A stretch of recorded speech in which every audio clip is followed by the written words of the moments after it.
I'm on Mars Hill. Can you see how many pigeons are here? You can hear them all cooing. It's pretty amazing.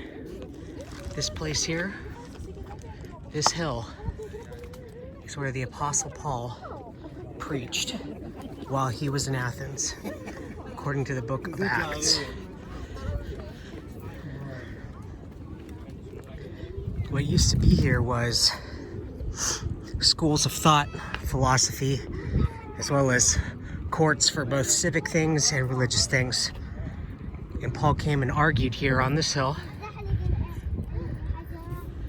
in front of everybody that he had a better God than what they were serving, a new God, greater than all the others and the only one in all actuality.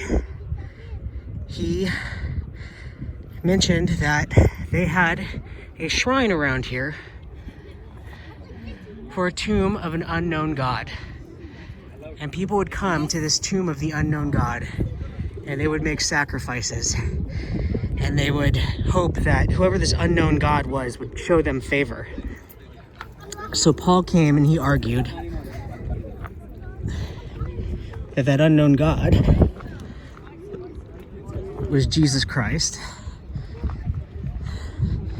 And while he didn't make a lot of headway with any of the local officials in Athens at the time, still very Hellenic, still into their deities, their idols made of stone, especially up on that hill, the Acropolis, he did make one exceptional disciple by the name of Dionysius. And Dionysius is said to have been the first bishop of the city of Athens and is now the city's patron saint. So this is a cool place where you can actually go where, you know, the person who wrote the majority of the New Testament came and actually gave a sermon. He looked out upon this valley here and probably amongst people down there. And he explained in his Greek, because he was a man from Asia Minor, which is Greek speaking at the time. So he was fluent and articulate. And obviously he could write very well because he wrote the book of Romans and all those other epistles. I believe it was Luke who wrote the book of Acts, which was about Paul. But nonetheless, he did make converts that day, and including women converts. Little known fact about the Christian church is it would not exist. It absolutely would not have come about, at least not in the way that it has, had it not have been for all the women converts that Paul had converted, especially wealthy women converts who would actually sponsor Paul with their husband's money.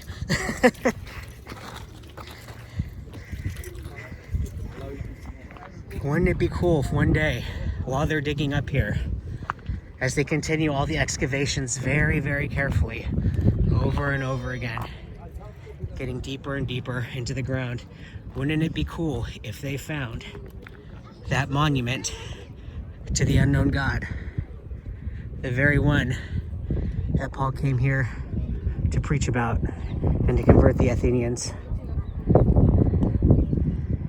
And the funny thing is Greece remains Christian to this day. Even through the Ottoman conquest, when Byzantium fell, the Eastern Roman Empire, around 1450, they continued on with their practices. They did not lose their religion. Some of them converted, but most of them did not. And here they are today. Same thing with Armenia. So I think it says something. Pretty amazing. I got to imagine he must have been frightened. I mean, granted, it was Athens. It was a place where people would think and they'd use their heads and they'd be more logical. You know, Stoicism itself came from the Stoic philosophy. But he could have very well said something that angered people. I mean, if he had spoken against Athena, who they built that gigantic shrine up on that giant mountain for, what would they have done to him? But of course, it wasn't his time. They say in another part that somewhere in Greece, near here, the northern part of Greece, that Paul was actually imprisoned, but that God made it so he was let go. So that's pretty awesome.